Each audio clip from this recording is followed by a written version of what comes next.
ഒരു കാര്യം എടുത്തു പറയണം, എല്ലാ ഹൃദയത്തിലും ദൈവം വസിക്കില്ല.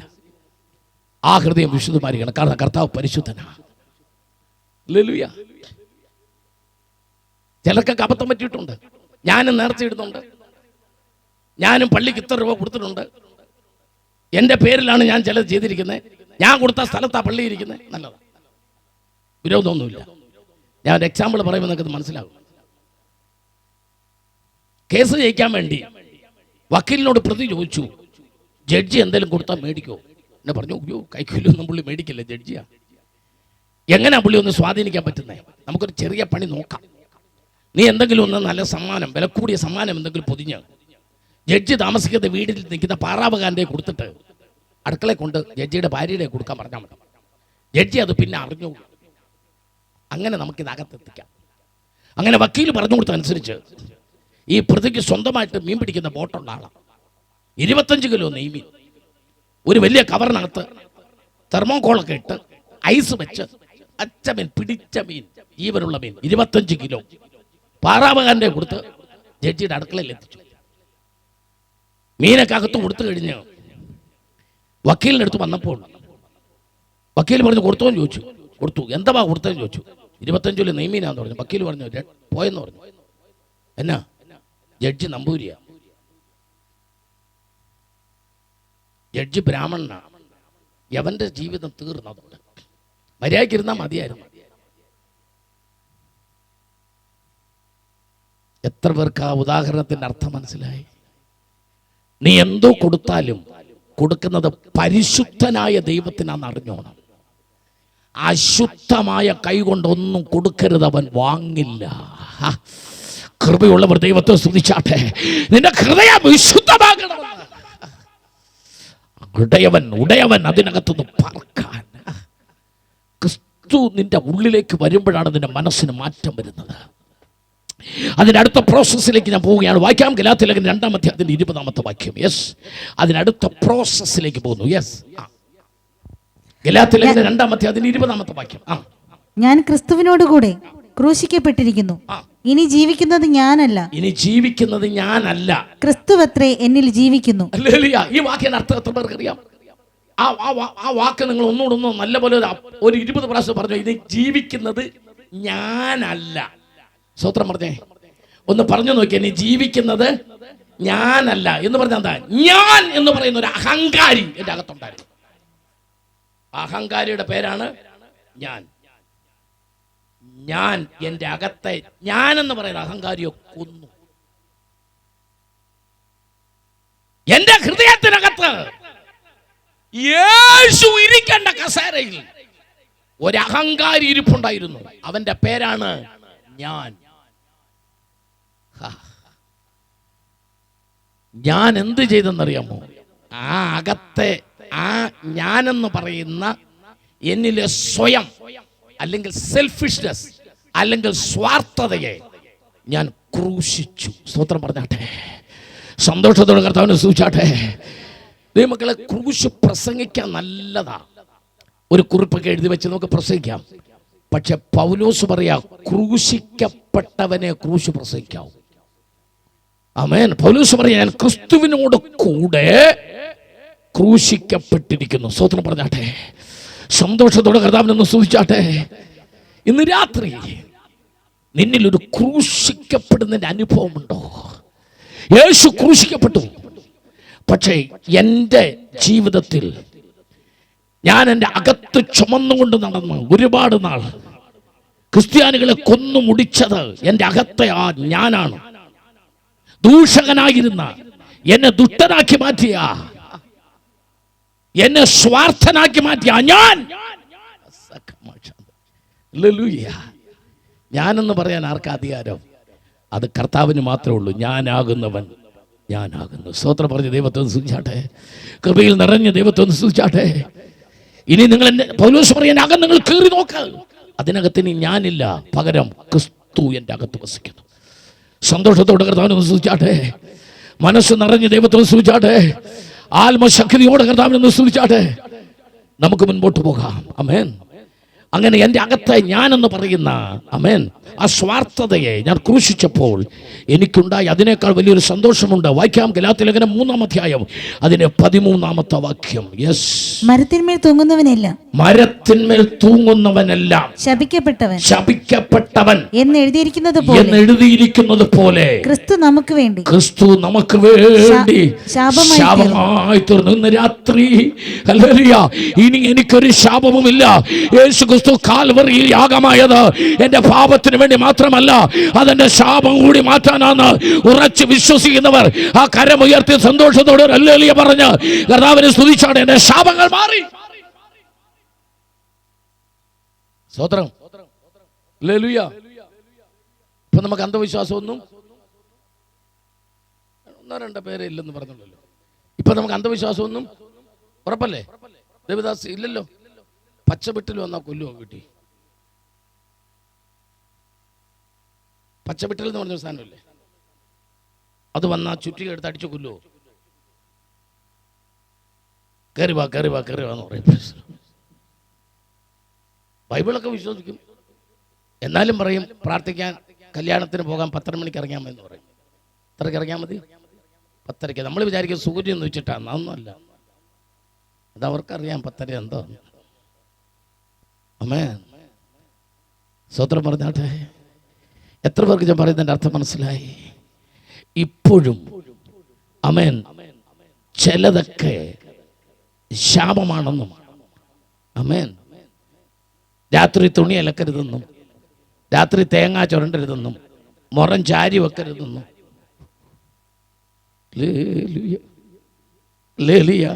കട്ടിലേലിരുന്ന് കാലാട്ടരുതെന്നും. സത്യത്തിൽ കട്ടിലേലിരുന്ന് കാലാട്ടരുതെന്ന് പണ്ട് അപ്പന്മാർ പറഞ്ഞത് കോളാമ്പി തട്ടി മറിയാതിരിക്കാൻ.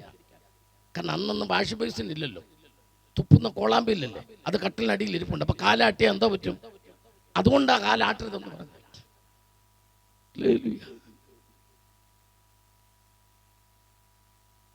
പണ്ട് കാലത്ത് വിളക്ക് കത്തിച്ചു വെച്ചിട്ട് പ്രാർത്ഥിക്കത്തുള്ളായിരുന്നു, ശരിയല്ലേ? കാരണം അന്ന് ലൈറ്റ് ഇല്ല, അന്ന് എന്തില്ല? ലൈറ്റ് ഇല്ല. ഇപ്പം 1000 വാട്ടിന്റെ കാലത്തിനിട്ടേച്ച് പിന്നെ വിളക്കൂടെ കത്തിക്കപ്പെടും.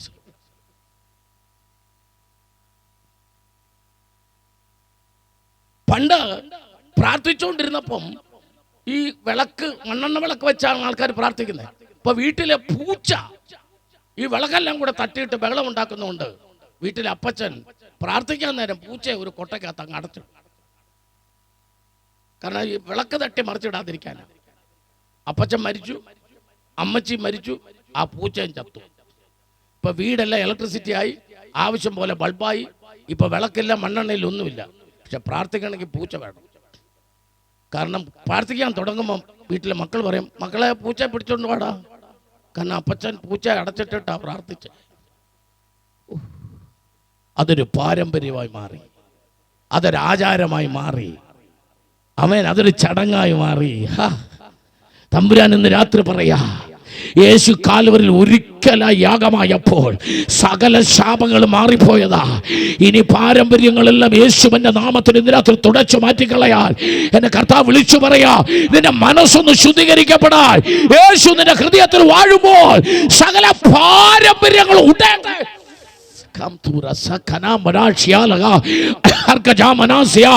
സന്തോഷത്തോടെ കർത്താവിനെ സ്തുതിച്ചാട്ടെ. കൃപയിൽ നിറഞ്ഞ ദൈവത്തെ സ്തുതിച്ചാട്ടെ. ആത്മശക്തിയോടെ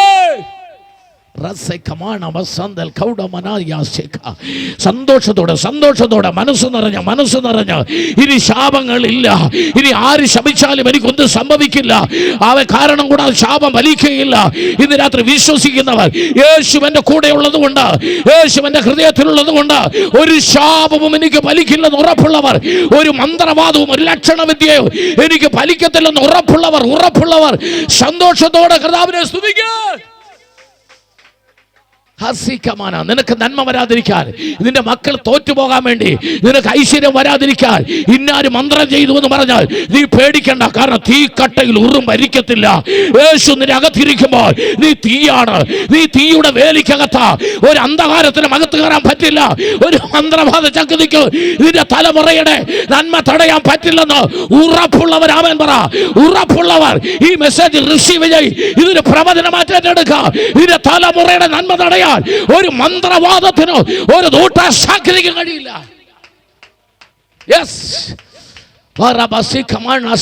എല്ലാ ശാപങ്ങളും മാറിപ്പോകട്ടെ ഇന്ന് രാത്രി. എല്ലാ ശാപ ചിന്തകളും മാറിപ്പോകട്ടെ. എല്ലാ പാരമ്പര്യ ശക്തികളുടെ ചിന്തകൾ മാറിപ്പോകട്ടെ. അവൻ ദൈവജനത്തിന് വിരോധമായി വ്യാപരിക്കുന്ന എല്ലാ മനസ്സിനകത്തെ ഭാരങ്ങൾ മാറിപ്പോകട്ടെ. ദൈവത്തിന്റെ ആത്മാവ് തൊടുന്നു. ദൈവത്തിന്റെ ആത്മാവ് തൊടുന്നു ചിലരെ. ദൈവത്തിന്റെ ആത്മാവ് ഇന്ന് രാത്രി തൊടുന്നു ചിലരെ.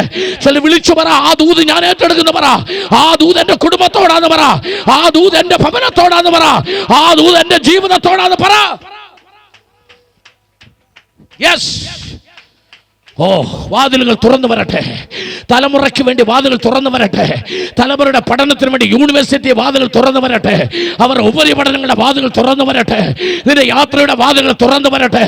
ശത്രു അടച്ച സകല നന്മകളും ഇന്ന് രാത്രി യേശു ക്രിസ്തുവിന്റെ നാമത്തിൽ തുറന്നു വരട്ടെ. യേശു ക്രിസ്തുവിന്റെ നാമത്തിൽ തുറന്നു വരട്ടെ. യെസ്.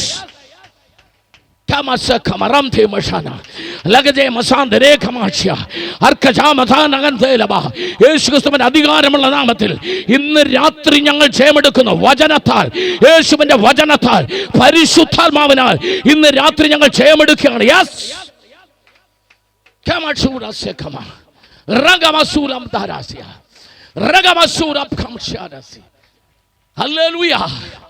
സന്തോഷത്തോടെ കർത്താവിനെ സ്തുതിച്ചാട്ടെ. മനസ്സ് നിറഞ്ഞ് ദൈവത്തെ സ്തുതിച്ചാട്ടെ. പോകാം, നമുക്ക് ദൈവവചനത്തിലേക്ക് പോകാം. പൗലോസ് വീണ്ടും പറയുന്നു. വായിക്കാം. ഗലാത്യലേഖനം 5-ാം അധ്യായത്തിന്റെ 24-ാമത്തെ വാക്യം. യെസ്, ഗലാത്യലേഖനം 5-ാം അധ്യായത്തിന്റെ 24-ാമത്തെ വാക്യം. ക്രിസ്തു യേശുവിനുള്ളവർ ജഡത്തെ അതിന്റെ, നിങ്ങൾ ശ്രദ്ധിക്കണം, ക്രിസ്തു യേശുവിനുള്ളവർ ജഡത്തെ അതിന്റെ രാഗമോഹങ്ങളോടുകൂടെ ക്രൂശിച്ചിരിക്കുന്നു. പൗലോസിന്റെ രണ്ടാമത്തെ ക്രൂശീകരണമാണ്. ആ വാക്ക് എനിക്ക് ഭയങ്കര ഇഷ്ടപ്പെട്ടു. ഇത് എല്ലാവർക്കും അല്ല, ഈ വാക്യം എല്ലാവർക്കും ബാധകമല്ല. പക്ഷേ ഇത് വാക്യം ബാധകമുള്ള ഒരു ഗ്രൂപ്പുണ്ട്. അവരുടെ പേരാണ് ക്രിസ്തേശുവിനുള്ളവർ. ആമേൻ, ഹല്ലേലൂയ, സ്തോത്രം പറഞ്ഞാട്ടെ. ഇന്ന് രാത്രി ആദ്യം നിങ്ങൾ വിശ്വസിക്കേണ്ടത് ഞാൻ ദൈവത്തിൻ്റെ വകയാണെന്ന് വിശ്വസിക്കണം. ആമേൻ, ഞാൻ തമ്പുരാൻ്റെ വകയാണ്. ഈ കുഞ്ഞുങ്ങളെ ഈ ഡെഡിക്കേഷൻ അല്ലെങ്കിൽ പ്രതിഷ്ഠിക്കണമെന്ന് പറയുന്നതിൻ്റെ അർത്ഥം ചിലർക്ക് അറിയില്ല. അമ്മേ, കുഞ്ഞുങ്ങളെയൊക്കെ ദൈവസന്നിധി സഭയെ കൊണ്ടുവന്ന് പ്രതിഷ്ഠിക്കാത്തവരെല്ലാം പ്രതിഷ്ഠിച്ചോണം. എന്താ അതിൻ്റെ അർത്ഥം എന്നറിയാമോ? നിങ്ങൾ പ്രാർത്ഥിച്ചു, നിങ്ങൾക്കൊരു കുഞ്ഞിനെ ദൈവം തന്നു. ആ കുഞ്ഞിനെ നിങ്ങൾ ആർക്ക് കൊടുക്കുന്നു? ദൈവത്തിന് കൊടുക്കുന്നു. അപ്പോൾ ദൈവത്തിൻ്റെ ദാസൻ ദൈവത്തിൻ്റെ പ്രതിനിധിയായിട്ട് ആ കുഞ്ഞിനെ കയ്യിൽ വാങ്ങുന്നു. വാങ്ങി പ്രാർത്ഥിച്ച് അനുഗ്രഹിച്ച് നിങ്ങൾക്ക് തിരിച്ചു തരുന്നു. അപ്പനും അമ്മയായിട്ടല്ല, വളർത്തച്ഛനും വളർത്തമ്മയായിട്ട്. ഉടമസ്ഥൻ ആരാ? കർത്താവാ. അമ്മേ, ഞാൻ അതുകൊണ്ട് കുഞ്ഞുങ്ങളെ പ്രതിഷ്ഠിക്കുമ്പോൾ നിങ്ങൾക്ക് വേണമെങ്കിൽ അതുപോലെ പറയാം. അപ്പനെ അമ്മയും കൂടെ നിർത്തി വെള്ളയൊക്കെ ഇട്ട് വന്ന് കുഞ്ഞിനെ വെള്ള ഉടുപ്പൊക്കെ ഇടിച്ചാണല്ലോ വരുന്നത്. അന്നേരം ഞാൻ പറയും, കുഞ്ഞിനെ തരാൻ പറയും. കൈ മേടിച്ചിട്ട് ഞാൻ അവരോട് പറയും, ഞാൻ കുറച്ച് ഉപദേശങ്ങൾ പറയും, അതനുസരിച്ച് വളർത്താമെങ്കിൽ കുഞ്ഞിനെ തരും, അല്ലെങ്കിൽ ഞാൻ തിരുവല്ലേക്ക് കൊണ്ടുപോകും. കാരണം ഇത് തിരിച്ചു കൊടുക്കാൻ വ്യവസ്ഥയില്ല. വളർത്താമെന്ന് പറഞ്ഞാലേ കൊടുക്കാൻ പറ്റൂ. ഇപ്പൊ കല്യാണത്തിന് പെണ്ണിനോട് ചോദിക്കുക, നീ ഇവന്റെ മാത്രം ഭാര്യയായിട്ട് സുഖത്തിലും ദുഃഖത്തിലും സന്താപത്തിലും സന്തോഷത്തിലും ഇങ്ങനെ ചോദിക്കുമ്പോൾ അവള് പറയാ പറ്റത്തില്ല എന്ന് പറഞ്ഞാൽ കല്യാണം നടക്കും. സമ്മതിച്ചാലേ കല്യാണം നടക്കും, അല്ലെ അന്നേരമെങ്കിലും സമ്മതിക്കണം. പിന്നെ സമ്മതിച്ചില്ലെങ്കിൽ നമുക്ക് വിഷയമല്ല. ഏറ്റവും കുറഞ്ഞ പക്ഷെ അന്നേരമെങ്കിലും സമ്മതിച്ചാലേ കല്യാണം നടക്കൂ എന്ന് പറയുന്ന പോലെ നമ്മൾ കർത്താവിൻ്റെ വകയാ. കൃപയുള്ളവരെല്ലാം കർത്താവിനെ സ്തുതിച്ചാട്ടെ. അമ്മേ, നമ്മൾ ദൈവത്തിൻ്റെ വകയാ. അതുകൊണ്ട് ഉടമസ്ഥാവകാശം തമ്പുരാനാ. അതുകൊണ്ടാണ് പറഞ്ഞത്, നിന്നെ തൊടുന്നവൻ അവൻ്റെ കണ്ണിൻ്റെ കൃഷ്ണമണിയെ തൊടുന്നു. ഓ, കൃപയുള്ളവർ നല്ലപോലെ കർത്താവിനെ സ്തുതിച്ചോ. നീ സാധാരണ വ്യക്തി അല്ലെന്ന്, നീ സാധാരണ വ്യക്തിയല്ല, നീ തമ്പുരാൻ്റെ വകയാ. നിന്നെ ഒരാൾക്ക് ചുമ്മാ കയറി തൊടാൻ പറ്റത്തില്ലെന്ന്, നിന്നെ ഒരാൾക്ക് വെറുതെ കയറി കൈവക്കാൻ പറ്റത്തില്ലെന്ന്. അത് കണ്ണിൻ്റെ, കർത്താവിൻ്റെ കണ്ണിൻ്റെ കൃഷ്ണമണിയാ. തമ്പുരാൻ്റെ കണ്ണിൻ്റെ കൃഷ്ണമണിയെ തൊട്ടാൽ അതാ ആ വാക്കിന്റെ അർത്ഥം അതാ, ക്രിസ്തുവിനുള്ളവർ. ആമേൻ. ദൈവത്തിന്റെ വക. ഇന്ന് രാത്രി നിങ്ങൾ ആരുമായിക്കോട്ടെ, നിങ്ങളുടെ കുടുംബത്തിന്റെ പേരോ നിങ്ങളുടെ വീടിന്റെ അഡ്രസ് ഒന്നുമല്ല വിഷയം. നിങ്ങൾ ആരുമായിക്കോട്ടെ, നിങ്ങൾ ഹൃദയം തമ്പുരാന് കൊടുത്തതാണെങ്കിൽ നിങ്ങൾ ദൈവത്തിന്റെ വകയാ. ആമേൻ. നിങ്ങളെ സംരക്ഷിക്കാൻ ദൈവത്തിന്റെ ദൂതന്മാരുണ്ട്. നിങ്ങൾ വായിച്ചിട്ടുണ്ടോ വാക്യമൊക്കെ? സക്കറിയ പ്രവചനം 2:5. ദേവദാസി ഒന്ന് വായിച്ച് കേൾപ്പിച്ചേ. ആ വാക്യമൊക്കെ ഒന്ന് കുറിച്ചെടുക്കണം കേട്ടോ. സക്കറിയ പ്രവചനം 2-ാം അധ്യായം 5-ാം വാക്യം. യെസ്. സക്കറിയ പ്രവചനം 2:5. ഞാൻ അവർക്ക് ചുറ്റും, എന്നാൽ ഞാൻ അതിനു ചുറ്റും തീമതിലായിരിക്കും. ആ മതിലിന്റെ മാത്രം വാക്കൊന്ന് പറഞ്ഞ്. പറഞ്ഞു തീമതിലായിരിക്കും. തീമതിൽ. പല സൈസ് മതിൽ നമ്മൾ കേട്ടിട്ടുണ്ട്. പല സൈസ് മതിൽ കേട്ടിട്ടുണ്ട്. ഓളോ വൃക്ഷന്റെയും കരിങ്കല്ലിന്റെയും മുള്ളുകമ്പിയുടെ ഒക്കെ മതിൽ. പക്ഷെ തമ്പുരാൻ പറയാ, അഭിഷക്തന് ചുറ്റും ദൈവം തീ മതിലായിരിക്കും. പിന്നെ അതിനകത്ത് എങ്ങനെ പിശാച് കയറുന്നത്? സ്തോത്രം പറ. നിനക്ക് ചുറ്റും ദൈവത്തിന്റെ തീ മതിൽ. അതുകൊണ്ടല്ലേ പിശാച് ഭൂമിയിലെല്ലാം ഊടാടി സഞ്ചരിച്ച് അങ്ങനെ ദൈവത്തിന്റെ സന്നിധി വന്നപ്പോൾ ദൈവം ചോദിച്ചു, പിശാചേ നീ എവിടെ ആയിരുന്നു? ഞാൻ ഭൂമിയിലൊക്കെ ഊടാടി. ഏത് ഭാഗത്തായിരുന്നു? കാരക്കോണം ഭാഗത്തായിരുന്നു. നീ രതീഷിന്റെ മേൽ കൈവച്ചോ. പാസ്റ്റർ രതീഷിന്റെ മേൽ നീ കണ്ണ് വെച്ചോ. ഉടനെ പിശാച് പറഞ്ഞു, എങ്ങനെ വെക്കും? നീ അവന് ചുറ്റും വേലി കെട്ടിയിട്ടില്ലയോ? അത് കൃപയുള്ളൊരു ദൈവത്തെ സൂചിച്ചേ. ചിലരൊക്കെ ഇരിപ്പും പടുതിയും കണ്ടാൽ തോന്നുന്നു നിന്റെ മസില് കണ്ടോണ്ടാ പിശാച് നിന്റെ വീട്ടിൽ കയറാൻ ചെന്നത്. തമ്പുരാന്റെ വേലി ഉള്ളത് കൊണ്ടാ. നല്ലപോലെ കർത്താവിനൊന്ന് സ്തുതിക്കുക. ദൈവത്തിന്റെ വേലി ഉള്ളത് കൊണ്ടാ. പിന്നെ ഇന്ത്യൻ പാർലമെന്റിനകത്ത് പാകിസ്ഥാൻകാർ കയറി. അമേരിക്കയുടെ CIA എന്ന് പറയുന്ന ചാരസംഘടനയുടെ കോട്ടിന്റെ ബട്ടൺസ് വരെ ക്യാമറയായിട്ടും ഒസാമ ബിൻ ലാദൻ കയറി അടിച്ചില്ലേ അടി. പിന്നെയാണ് നിന്റെ 3.25 രൂപയുടെ ബ്രെഡ് തിന്നുന്ന പട്ടിയുണ്ടെന്ന് വീടിന്റെ വാതിക്ക്. ജർമ്മൻ ഷെപ്പേർഡാണേലും ഏത് വമ്പൻ പട്ടിയായാലും ഗോദ്രേജിന്റെ പൂട്ടുണ്ടേലും നാഗാലാൻഡുകാരൻ കൂർക്ക വാളും പിടിച്ചു നിന്നാലും കള്ളം കയറും. പക്ഷെ തമ്പുരാൻ പറഞ്ഞു, കേരളത്തിൽ എന്താ? ഞാൻ വാതിലാകുന്നു. കൃപയുള്ളവർ ദൈവത്തെ ഒന്ന് സ്തുതിച്ചാട്ടെ. സന്തോഷത്തോടെ ഒന്ന് സ്തുതിക്കുന്നേ. മനസ്സ് നിറഞ്ഞൊന്ന് ദൈവത്തെ സ്തുതിക്കുന്നേ. നീ സന്തോഷത്തോടിക്കുന്ന തമ്പുരാന്റെ വേലിയുള്ളത് കൊണ്ടാ. വേലി. സന്തോഷത്തോടെ കർത്താവിനെ ആരാധിച്ച് ഹല്ലേലൂയ. ദൈവത്തിന്റെ ക്രിസ്തുവേശുവിനുള്ളവർ ദൈവത്തിന്റെ വക.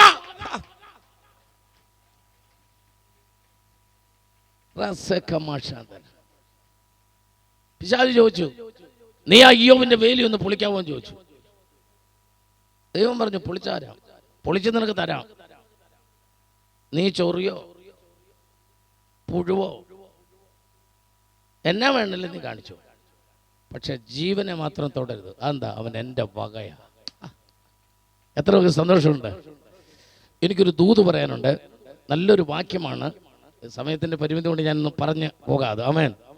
ഈ ഇയ്യോബിന്റെ പുസ്തകം ഈ 19-ാം അധ്യായത്തിന്റെ 25-ാമത്തെ 26-ാമത്തെ വാക്യം വായിക്കുമ്പോൾ പൊട്ട പിശാചിനോട് ആമേൻ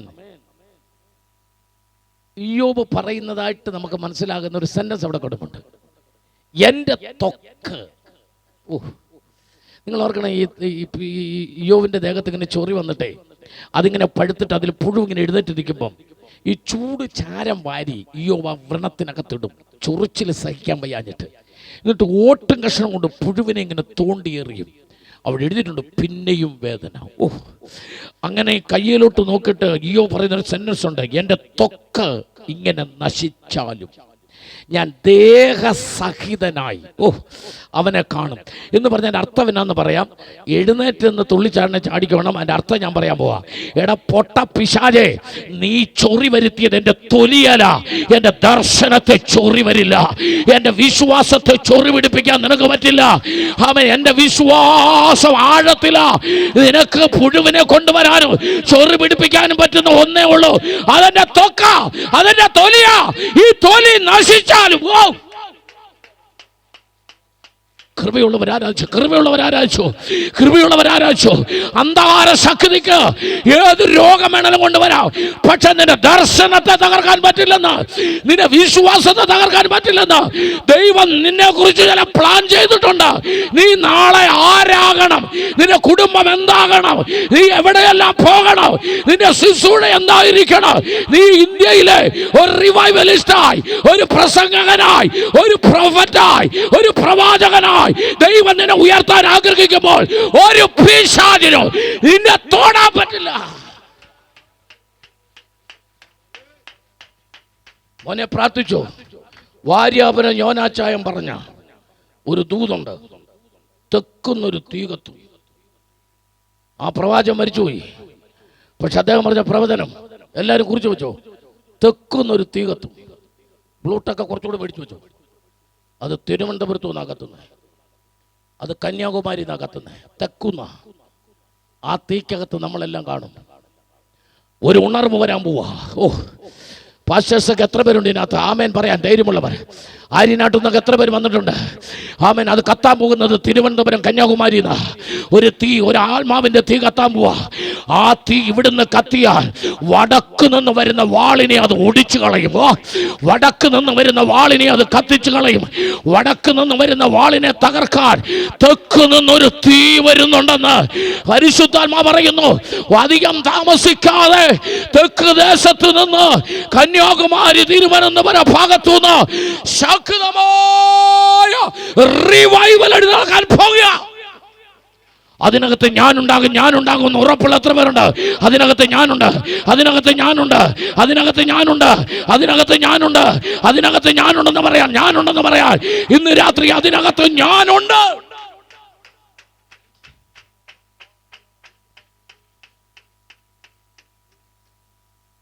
ആമേൻ. സന്തോഷത്തോടെ ദൈവത്തെ സൂചിച്ചാട്ടെ, സന്തോഷത്തോടെ ദൈവത്തെ സൂചിച്ചാട്ടെ. ആമേൻ. ഒരു തലമുറ എഴുന്നേറ്റ് വരുക. ആമേൻ. പാപ്പാസ്റ്റർ 50 വർഷം കഴിഞ്ഞ് എവിടെ പോവാന്ന് പറഞ്ഞു? ഞാൻ എൻ്റെ ആയുസ് 120. ഒന്നിച്ച് നിൽക്കാമെങ്കിൽ നമുക്ക് അത്ര നിൽക്കാം. 50 കഴിഞ്ഞ് എവിടെ പോവാൻ? വലിയ റിവൈവൽ വരാൻ പോയി. അന്നേരം എൻ്റെ കൂടെ വേണം. തലമുറ ഉണ്ടല്ലോ, അവൻ്റെ തലമുറയും വരുന്നു. മൂന്നാമത്തെ തലമുറയുടെ കൂടെ സ്റ്റേജിൽ നിന്ന് പാടാം. സ്വത്രം പറ, സ്വത്രം പറ. ഞാൻ ഈ തലമുറയിലിരിക്കുന്ന എല്ലാ പാസ്റ്റേഴ്സിനോട് ഒരു ദൂത് പറയാം. കോപ്പിറൈറ്റും തരുന്നു, നിങ്ങളുടെ സഭയിലും പോയി പ്രസംഗിക്കണം. നല്ല കൊല വെട്ടിയെടുക്കുമ്പോൾ, കൃഷിക്കാരൻ, നല്ല കൃഷിക്കാരൻ്റെ പ്രത്യേകത, അവൻ കൊല ഇങ്ങനെ വെട്ടിയെടുക്കുമ്പോൾ ഈ താഴെ ചവിട്ടി നിന്നുകൊണ്ട് അത് വെട്ടുമ്പം ഈ വളർന്നു വരുന്ന കണ്ണിൻ്റെ മണ്ടയ്ക്ക് ചവിട്ടാതെ നിൽക്കും കൃഷിക്കാരൻ, നല്ല കൃഷിക്കാരൻ. അവനറിയാം ഈ കൊലയോടെ ഈ വാഴ തീരും. പക്ഷെ താഴെ മുളച്ചു വരുന്ന കണ്ണെ ചവിട്ടിയാൽ അതോടെ കൃഷി തീരും. എത്ര പേർക്ക് ദൂതിൻ്റെ അർത്ഥം മനസ്സിലായി? അതുകൊണ്ട് കൊല വെട്ടിയെടുക്കുമ്പോൾ താഴെ വളർന്നു വരുന്ന കണ്ണ് ചവിട്ടി കളയരുത്. ഒരു തലമുറ കിളുത്ത് വരുന്നുണ്ട്. ഒരു തലമുറ മുളച്ചു വരുന്നുണ്ട്. ഇന്ത്യയെ കർത്താവിന് വേണ്ടി നേടാൻ. എൻ്റെ കൂടെ എല്ലാം നല്ല ശബ്ദമുള്ള ആമേനൊന്നും കേൾക്കുന്നില്ല. ഗ്രൗണ്ടിൽ നിന്ന് ആമേൻ നല്ല ശബ്ദമുള്ള ആമേനൊന്നും കേൾക്കുന്നില്ല. അല്ലേലൂയ എന്ന് കേൾക്കുന്നില്ല ഇന്ന് രാത്രി. ആമേൻ. ഒരു തലമുറയെ ദൈവം എഴുന്നേൽപ്പിച്ച് കൊണ്ടുവരുന്നുണ്ട്. ഒരു തലമുറ എഴുന്നേറ്റ് വരുന്നുണ്ട്.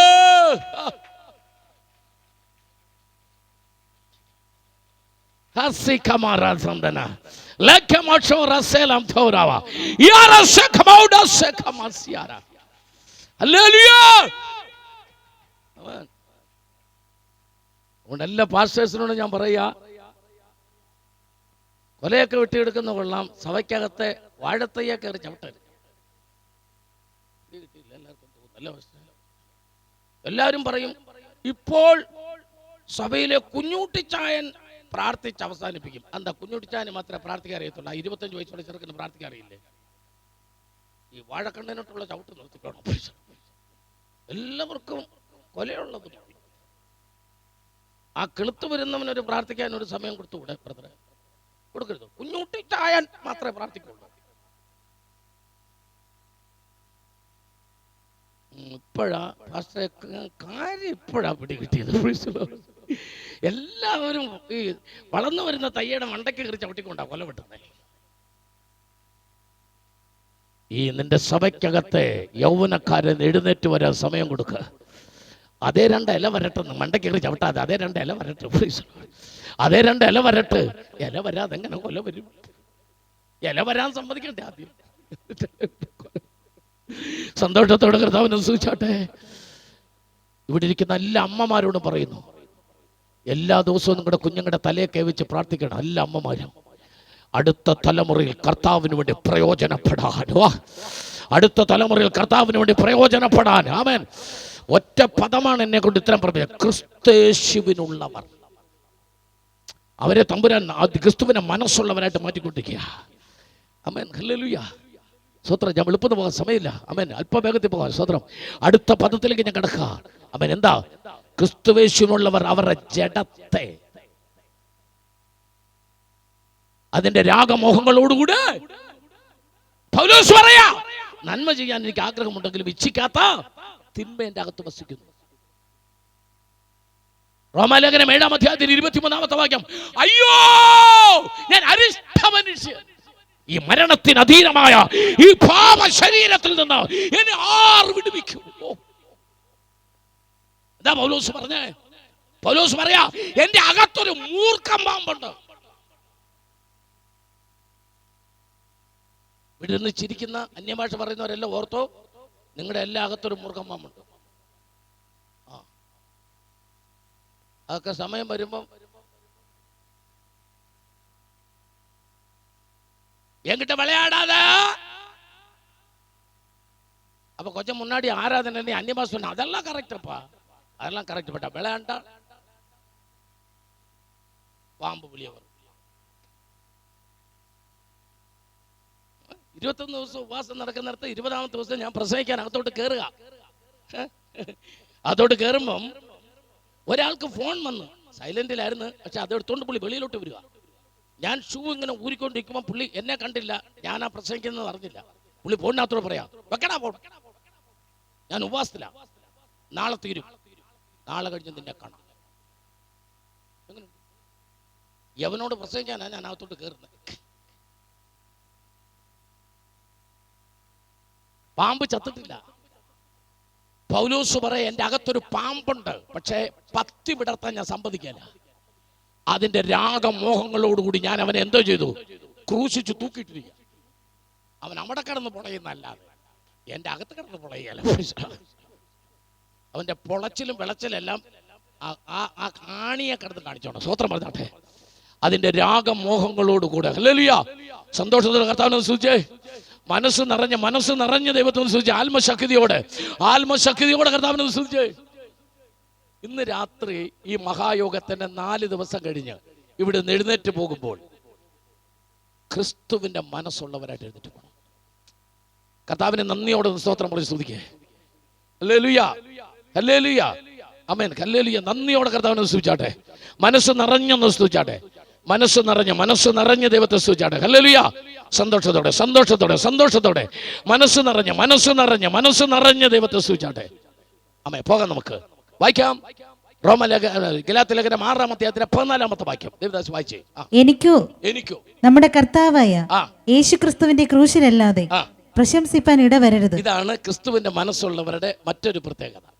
അവർ ക്രിസ്തേശുവിനുള്ളവരാണ്. അവർ പറയാ, എനിക്ക് പ്രശംസിപ്പാനുണ്ടെങ്കിൽ, ആമേൻ, എൻ്റെ പറമ്പോ, എൻ്റെ വീടോ, എൻ്റെ കസേരയോ, എൻ്റെ പൊസിഷനോ ഒന്നിലും എനിക്ക് പ്രശംസിപ്പാനില്ല. എനിക്ക് പ്രശംസിപ്പാനുണ്ടെങ്കിൽ പറ, എൻ്റെ ക്രൂശിക്കപ്പെട്ട കർത്താവുമായിട്ടുള്ള ബന്ധം മാത്രം. സന്തോഷത്തോടെ എത്ര പേര് ഇന്ന് രാത്രിയായി ഇരിക്കുന്നിടത്തിന് പറയും, എൻ്റെ പ്രശംസ ക്രൂശാണെന്ന് പറയാൻ, എൻ്റെ പ്രശംസ കർത്താവാണെന്ന് പറയാൻ. സന്തോഷത്തോടെ ഹല്ലേലൂയ. യേശുവില്ലാത്ത ക്രൂശും എനിക്ക് വേണ്ട, ക്രൂശില്ലാത്ത യേശുവിനെ എനിക്ക് വേണ്ട. ഇത് രണ്ടിലുമല്ലാത്ത പ്രശംസയും എനിക്ക് വേണ്ട. സ്തോത്രം പറഞ്ഞാട്ടെ. സന്തോഷത്തോടെ കർത്താവിനെ സൂചിച്ചാട്ടെ. നിങ്ങളെല്ലാവരും അറിയണം, ഈ ഓൺലൈനിൽ കൂടെ കേൾക്കുന്നവർ അറിയണം, ക്രൂശിന് 2 തടിയാ. ക്രൂശിന് 2 തടിയാ. അതിൽ ഒരു തടി ഭൂമിയിൽ നിന്ന് മുകളിലോട്ട് നിൽക്കുന്ന തടി, പെർപെൻഡിക്കുലർ. രണ്ടാമത്തെ തടി കുറുകെ നിൽക്കുന്ന തടി. ഈ 2 തടിയുടെ അർത്ഥം, മുകളിലോട്ട് നിൽക്കുന്ന തടി ഞാനും ദൈവവുമായിട്ടുള്ള ബന്ധമാണ്. കുറുകെ നിൽക്കുന്ന തടി ഞാനും എൻ്റെ സഹോദരനുമായിട്ടുള്ള ബന്ധം, എൻ്റെ അടുത്തിരിക്കുന്ന ആളുമായിട്ട്, എൻ്റെ അയൽപക്കക്കാരനുമായിട്ട്, എൻ്റെ നെയ്ബറുമായിട്ട്, ഈ അഭിഷക്തനുമായിട്ട്. ആമേൻ. ആ ബന്ധമാണ് ഈ തടി. അപ്പൊ ക്രിസ്തുവുമായിട്ടും തൻ്റെ സഹോദരനുമായിട്ടും എന്ന് പറഞ്ഞാൽ അപ്പൻ, അമ്മ, സഹോദരങ്ങൾ, ബന്ധുക്കൾ എല്ലാം അതിൽ പെടും, അയൽപക്കക്കാർ പെടും, കൂട്ടുവിശ്വാസിപ്പെടും. ഈ രണ്ട് ബന്ധവും നന്നായി സൂക്ഷിക്കുന്നില്ലെങ്കിൽ അങ്ങനെയുള്ള ഒരു ദയവായിട്ട് ഈ ക്രൂശ് ചുമക്കരുത്, ഈ ക്രൂശ് കൊണ്ട് നടക്കരുത്. അത് ദയവായിട്ട് കെട്ടി തൂക്കി കഴുത്തല്ലിട്ടരുത്. കാരണം ഈ ക്രൂശിന്റെ അർത്ഥം അറിയാതെ ഇതെന്തിനു തൂക്കിയിട്ടുണ്ട് നടക്കുന്നത്? ഇതിന്റെ അർത്ഥം രണ്ട് ബന്ധങ്ങളാണ്. ഒന്ന്, ക്രിസ്തുവും ഞാനും തമ്മിലുള്ള ബന്ധം. രണ്ട്, ഇത് ഞാൻ തെളിയിച്ചു തരാം നിങ്ങൾക്ക്. കർത്താവിൻദാസി മത്തായിയുടെ സുവിശേഷം 22-ാം അധ്യായം 35-36 ഒന്ന് വായിക്കൂ പ്ലീസ്. മത്തായി 22-35-36 ഒന്ന് വായിക്കൂ. അവരിലൊരു വൈദികൻ വൈദികൻ എന്ന് പറഞ്ഞ ആരാ പറഞ്ഞു? അറിയാലോ. പിന്നെന്താ വൈദികൻ എന്ന് പറഞ്ഞാൽ ആരാ? വൈദികൻ പള്ളിയിലെ പുരോഹിതൻ. അതറിയില്ലേ? ഇത്ര നാളായിട്ട് ഇല്ലേ? വൈദികൻ എന്ന് പറഞ്ഞാൽ അറിയില്ലേ? പുരോഹിതൻ. അപ്പൊ ഒരു പുരോഹിതൻ യേശുവിനോട് ചോദിച്ചു, അവനെ പരീക്ഷിച്ചു. യേശുവിനെ പരീക്ഷിച്ചു ചോദിച്ചു, ഗുരു, ന്യായപ്രമാണത്തിൽ ഏത് കൽപ്പന വലിയത്? ഇതറിയാൻ പാലാതെ ഇങ്ങനെ എങ്ങനെ പുരോഹിതനായി? എന്തേലും ആയല്ലോ. ബാക്കി എന്ന് ചോദിച്ചു. യേശു അവനോട്, നിന്റെ ദൈവമായ കർത്താവിനെ നീ പൂർണ്ണ ഹൃദയത്തോടും പൂർണ്ണ ആത്മാവോടും പൂർണ്ണ മനസ്സോടും കൂടി സ്നേഹിക്കണം. അതാണ് ആദ്യത്തെ പടി. ഇതാകുന്നു വലിയതും ഒന്നാമത്തേതുമായ കൽപ്പന. അതാണല്ലോ നീളം കൂടിയ തടി. വലിയതും ഒന്നാമത്തേതും. രണ്ടാമത്തേത് അതിനോട് സമം, ആദ്യത്തേനോട് സമം. കൂട്ടുകാരനെ നിന്നെപ്പോലെ തന്നെ സ്നേഹിക്കണം. ഇത് രണ്ടും കൂടെ ഒരുമിച്ച് വരുമ്പോഴാണ് ക്രിസ്തുവിന്റെ ക്രൂശ് വെളിപ്പെടുന്നത്. സ്തോത്രം. സന്തോഷത്തോടെ കർത്താവിനെ സ്തുതിച്ചാട്ടെ. മനസ്സ് നിറഞ്ഞ ദൈവത്തെ ഒന്ന് സ്തുതിച്ചേ. ആത്മശക്തിയോടെ കർത്താവിനെ ഒന്ന് സ്തുതിച്ചേ. പൗലോസ് പറയാ, ആ ക്രൂശിലാണ് എൻ്റെ പ്രശംസ. ആ ക്രൂശിലാണ് എൻ്റെ പ്രശംസ. അടുത്ത സെന്റൻസ് പറയുന്നു, ഞാൻ ലോകത്തിനും ലോകം എനിക്കും ക്രൂശിക്കപ്പെട്ടിരിക്കുന്നു. പൗലോസിന്റെ മൂന്നാമത്തെ ക്രൂശീകരണം. ഗലാത്യർ 2:20 പറഞ്ഞു, ഞാൻ ക്രിസ്തുവിനോട് കൂടെ ക്രൂശിക്കപ്പെട്ടിരിക്കുന്നു. ഗലാത്യർ 5:24 പറഞ്ഞു, ഞാൻ എൻ്റെ ജഡത്തെ അതിന്റെ രാഗമോഹങ്ങളോടുകൂടി ക്രൂശിച്ചിരിക്കുന്നു. 3, ഞാൻ ജീവിക്കുന്നത് തിരുവനന്തപുരത്താണെങ്കിലും തിരുവനന്തപുരം എൻ്റെ അകത്ത് ക്രൂശിക്കപ്പെട്ടിരിക്കുന്നു. ലോത്തിന്റെ ഭാര്യ ഉപ്പുതൂണാകാൻ കാരണം എന്താ? അവളുടെ ഓട്ടം അങ്ങോട്ടും നോട്ടം ഇങ്ങോട്ടുമായിരുന്നു. അവൾ പട്ടണത്തിന് പുറത്തും പട്ടണം അവളുടെ അകത്തുമായിരുന്നു. അവൾ സോതോമിന് പുറത്ത്, പക്ഷെ സോതോം അവളുടെ അകത്തുണ്ടായിരുന്നു. അതാ അവൾ ഉപ്പുതൂണാകാൻ കാരണം. നിങ്ങൾക്കിത് പറഞ്ഞാൽ എങ്ങനെ മനസ്സിലാകും? പറയാം. ഒരാൾ പറഞ്ഞു, പണ്ട് ഞാൻ പാസ്റ്റർമാരെ തല്ലുമായിരുന്നു. പക്ഷെ ഇപ്പൊ ഞാൻ മാനസാന്തരപ്പെട്ടു. ഇപ്പൊ ഞാൻ ചർച്ചയിൽ പോകുന്നുണ്ട്. പാസ്റ്റർമാരെ ഞാൻ തല്ലത്തില്ല. പക്ഷെ ഞങ്ങളുടെ പാസ്റ്ററെ ആരെങ്കിലും തല്ലിയാൽ അവന്റെ കോടലി ഞാൻ എടുക്കും. അപ്പൊ ഞാൻ ചോദിക്കുന്നത്, ഇവൻ എന്തെങ്കിലും മാറ്റം വന്നിട്ടുണ്ടോ? ഇവന് വല്ല മാറ്റവും വന്നിട്ടുണ്ടോ? ഇതാ ഞാൻ പറയുന്നത്. അകത്ത് ചത്തിട്ടില്ല. ഇപ്പോഴും അകത്ത് എന്ത് ചെയ്തിട്ടില്ല? ചത്തിട്ടില്ല. ഹല്ലേലൂയ. രക്ഷിക്കപ്പെടാത്ത, കൃപയില്ലാത്ത, ഇഷ്ടംപോലെ നടക്കുന്ന, തൻ്റെ കൂടെ കോളേജിൽ പഠിക്കുന്ന ഒരു പെങ്കൊച്ചിനെ കല്യാണം കഴിക്കണമെന്ന് പറഞ്ഞ് സ്നേഹിച്ചു വന്നിട്ട് അവൻ സഭയിലെ പാസ്റ്ററോട് പറഞ്ഞു, പാസ്റ്ററെ, എൻ്റെ കല്യാണം എൻ്റെ അപ്പനോടും അമ്മയോടും പറഞ്ഞു നടത്തി തരണം. ഉടനെ പെണ്ണാരാ? അതിങ്ങനെയൊക്കെയാണ് കാര്യങ്ങൾ, ഇങ്ങനെയൊക്കെയാണ്. ഉടനെ ചോദിച്ചു, എടാ, രക്ഷിക്കപ്പെട്ട് സ്നാനപ്പെട്ട് നീ എന്തിനാടാ ആ പെണ്ണിനെ കല്യാണം കഴിക്കുന്നത്? ഉടനെ അവൻ പറഞ്ഞാണ്, അങ്ങനെങ്കിലും ഒരു ആത്മാവ് രക്ഷിക്കപ്പെട്ട് പാസ്റ്ററെ. എങ്ങനെയുണ്ട് ഇവന്റെ സുവിശേഷ വേല? അങ്ങനെ കുറെ പേര് ഇപ്പൊ സുവിശേഷ വേല ചെയ്യുന്നുണ്ട്.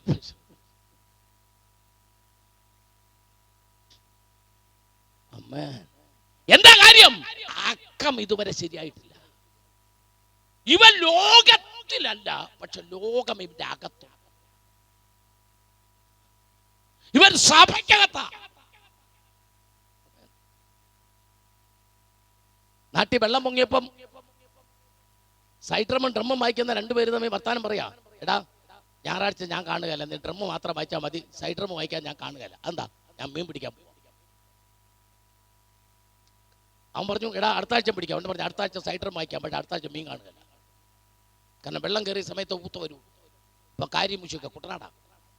അപ്പൊ ഇവൻ മീൻ പിടിക്കുക, സൈഡർ വായിക്കുന്നവൻ്റെ മീൻ പിടിക്കുക. അപ്പം മീൻ പിടിക്കുമ്പം അവൻ മീൻ പിടിച്ചോണ്ടിരുന്ന് മനസ്സിൽ പറയാ, ഇപ്പൊ സൈഡ്രം വായിക്കുന്നവൻ എന്ത് ചെയ്യുന്നു പാസ്റ്റർ ചോദിക്കും. അന്നേരം ഡ്രം വായിക്കുന്ന അവൻ പറയും മീൻ പിടിക്കാൻ പോയി എന്ന് പറയും. അപ്പൊ പാസ്റ്റർ ഇനി എന്നെ കാണുമ്പോ ഇവൻ ഇവിടെ ഇരുന്ന് സഭായോഗം നടത്തും. എവിടെ ഇരുന്ന്? മീൻ പിടിക്കുന്നിടത്തിരുന്ന് സഭായോഗം. മറ്റവൻ അവിടെ ഇരുന്ന് ഡ്രം വായിക്കുക. അപ്പൊ അവൻ അവിടെ ഇരുന്ന് ഓർക്കുക അവനിപ്പോ വരാല് കിട്ടിക്കാണും. മറ്റവന് പോയവന് സൈഡ്രം വായിച്ചവന് ഇപ്പൊ അവൻ നല്ല ഒന്നാന്തര കാര്യം മുഷിയൊക്കെ പിടിച്ചാണ്. അവൻ അവിടെ ഇരുന്ന് മീൻ പിടിക്കുക, ഇവൻ ഇവിടെ ഇരുന്ന് സഭായോഗം കൂടുക. ഒന്നും ശരിയായിട്ടില്ല.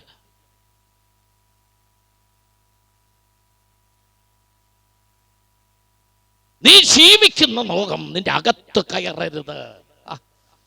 അതാ പൗലോസ് പറഞ്ഞ് ക്രിസ്തുവിന്റെ മനസ്സുള്ളവരുടെ പ്രത്യേകത. അവൻ സ്തോത്രം പറഞ്ഞ് ദൈവത്തെ സ്തുതിച്ചാട്ടെ, സന്തോഷത്തോടെ കർത്താവിനെ സ്തുതിച്ചാട്ടെ, ആത്മശക്തിയോടെ കർത്താവിനെ സ്തുതിച്ചാട്ടെ. ഇന്ന് രാത്രി ഞാൻ വിഷയത്തിന്റെ അവസാന ഭാഗത്തേക്ക് വരികയാണ്. നിന്റെ ഹൃദയം എന്റെ കർത്താവുമായിട്ടൊന്ന് ഇഴുകിച്ചേരാൻ. അവൻ ലോകം നിന്റെ അകത്ത് കയറരുത്. ലോകം നീ ജീവിക്കുന്ന, നീ നിൽക്കുന്ന, നിന്റെ ചുറ്റും പലവിധമായ പ്രശ്നങ്ങളുണ്ട്, പാപമുണ്ട്. മനുഷ്യൻ ബ്രൗൺ ഷുഗറിനും ഹാഷിഷിനും മരിജുമാനയ്ക്കും കഞ്ചാവിനും MDMA-ക്കും അടിമയായിക്കൊണ്ടിരിക്കുന്നു. അവൻ മദ്യത്തിന് അടിമയാകുന്നു. ഈ ലോകത്തിന്റെ ചിത്രം നിങ്ങൾ കണ്ടില്ലേ? ബ്രേക്കിംഗ് ന്യൂസുകൾ യൂട്യൂബിനകത്ത്, അവൻ പത്രവാർത്തകളിലെ TV ന്യൂസുകൾ നിങ്ങൾ കണ്ടില്ലേ? സ്വന്തം ഭാര്യയെ കൊല്ലാൻ മടിയില്ലാത്തവർ, സ്വന്തം അപ്പനെ ചവിട്ടി കൊല്ലാൻ മടിയില്ലാത്തവർ, പ്രസവിച്ച കുഞ്ഞിനെ വെള്ളത്തിനകത്ത് മുക്കി കൊല്ലുന്ന അമ്മമാരുൾപ്പെടെയുള്ള ലോകം. അതിന്റെ നടുവിലാണ് നീ ഞാൻ ജീവിക്കുന്നത്. ഇന്ന് രാത്രി പറ, എന്റെ അകത്ത ലോകം കയറില്ലെന്ന് വിളിച്ചു പറ. ക്രിസ്തുവിന്റെ മനസ്സുള്ളവർ വിളിച്ചു പറ, ഞാൻ ജീവിക്കുന്നത് ലോകത്തിലാണെങ്കിലും ആ ലോകം എന്റെ അകത്ത് കയറില്ല.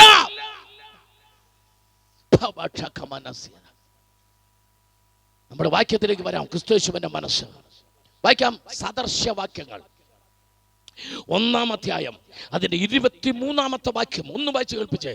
സദർശവാക്യങ്ങൾ 1-ാം അധ്യായം 23-ാം വാക്യം വായിച്ച് ഞാൻ അവസാന ഭാഗത്തേക്ക് വരിക. ആമേൻ. എന്റെ ശാസനയ്ക്ക് തിരിഞ്ഞുകൊള്ളുവിൻ. ഞാൻ എന്റെ മനസ്സ് നിങ്ങൾക്ക് പൊഴിച്ചു തരും. ഒന്ന് സ്തോത്രം പറഞ്ഞ് ദൈവത്തെ സ്തുതിച്ചു തുടങ്ങിയാട്ടെ. എല്ലാവരും കർത്താവിനെ സ്തുതിച്ചു തുടങ്ങിയാട്ടെ.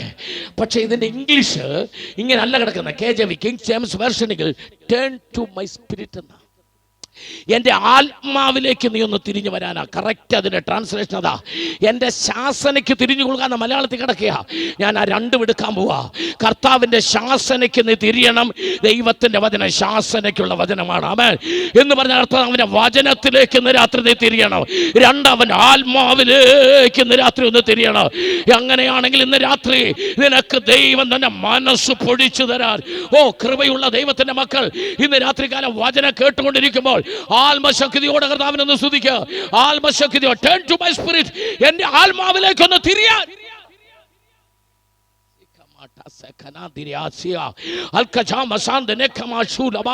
ഇന്ന് രാത്രി ദൈവത്തിന്റെ ആത്മാവിലേക്കൊന്ന് തിരിയാൻ, ദൈവത്തിന്റെ ആത്മാവിലേക്കൊന്ന് തിരിയാൻ.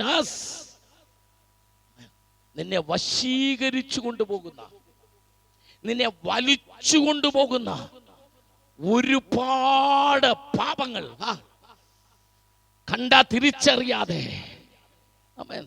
റോമാലേഖനത്തിലൊരു വാക്യമുണ്ട്, 7-ാം അധ്യായത്തിന്റെ 11-ാമത്തെ വാക്യം. ആദ്യം നിന്നെ ചതിക്കും, പിന്നത്തേതിൽ നിന്നെ കൊല്ലും, അതിന് മുമ്പ് നിന്നെ വശീകരിക്കും.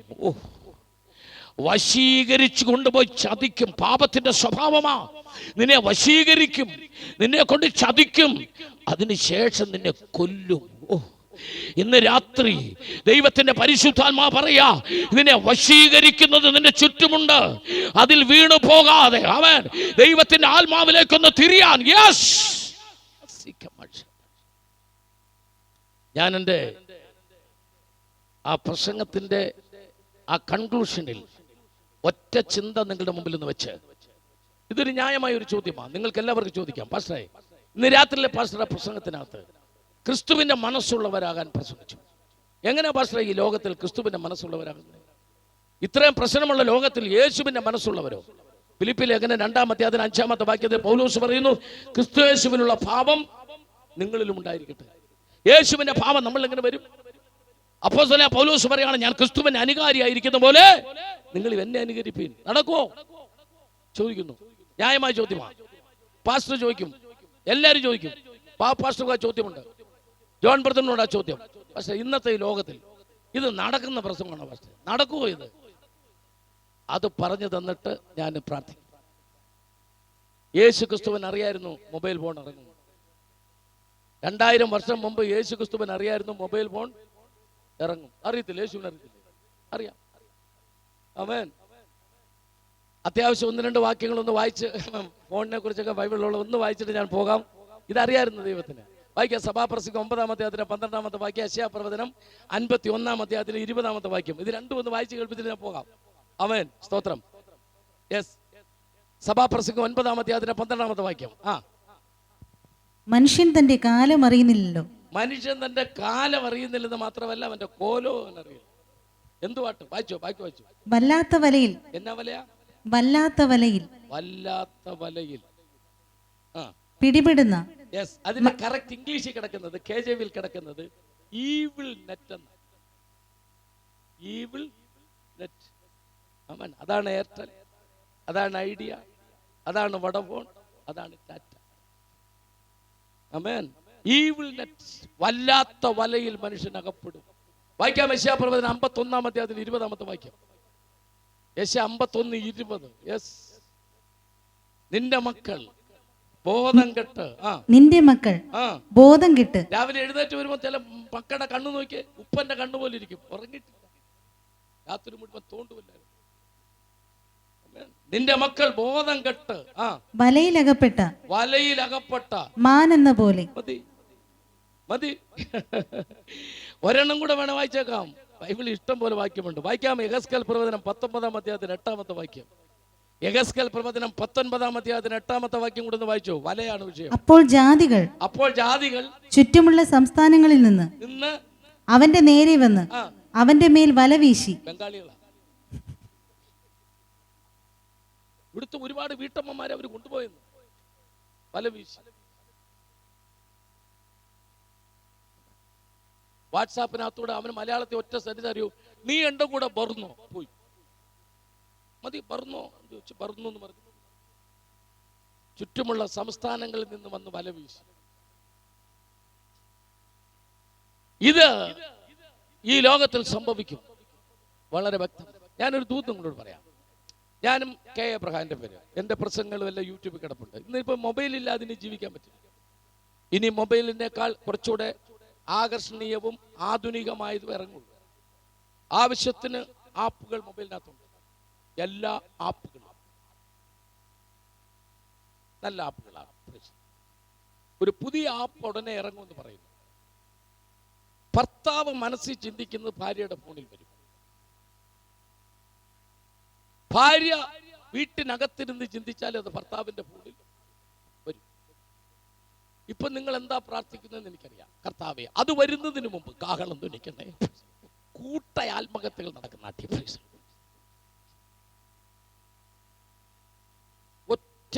ഒറ്റ വഴി അത് പറഞ്ഞ് രാത്രി നിങ്ങൾക്ക് വേണ്ടി പ്രാർത്ഥിക്കാൻ. ശിഷ്യന്മാരോട് കർത്താവ് പറഞ്ഞു, 3.5 കൊല്ലം നിങ്ങൾ എൻ്റെ കൂടെ നിന്ന് പഠിച്ചത് ശരിയാണ്. എൻ്റെ ബൈബിൾ കോളേജിലാണ് പഠിച്ചത്, ഗ്രാജുവേറ്റ് ചെയ്തു. പക്ഷെ ഉയരത്തിലെ ശക്തി ലഭിക്കുവോളം, ധരിക്കുവോളം നിങ്ങൾ ശുശ്രൂഷയ്ക്ക് ഇറങ്ങരുത്. ബൈബിൾ കോളേജിൽ പഠിച്ച സർട്ടിഫിക്കറ്റ് മാത്രം കൊണ്ട് നീ ശുശ്രൂഷയ്ക്ക് എന്ത് ചെയ്യരുത്? ഇറങ്ങരുത്. എന്തു വേണം? ഉയരത്തിലെ ശക്തി. എന്നിട്ട് പറഞ്ഞു, നിങ്ങൾ കാത്തിരിക്കണം.